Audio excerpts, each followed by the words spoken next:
Режим повышенной готовности не отменяется.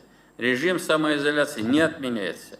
Мы вводим новые вводные, чтобы экономика заработала, и чтобы люди тоже научились сегодня в основной части, значит, сохранять как бы себя, пользоваться средствами защиты и все остальное.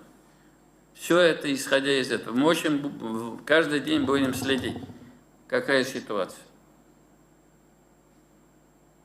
И я бы не хотел, чтобы мы обратно вводили режимы, которые ужесточают.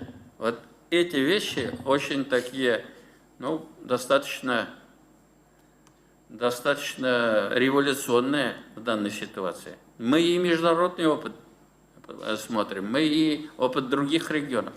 Но не все регионы. Есть регионы, которые пока идут на ужесточение. Но мы видим, что уже, если мы не будем систематизировать, людям очень сложно.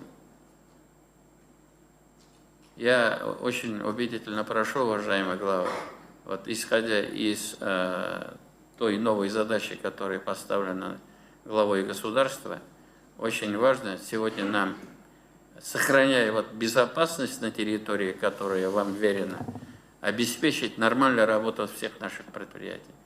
Не может 1,5 месяца, если предприятие, особенно вот малые предприятия, это очень плохо.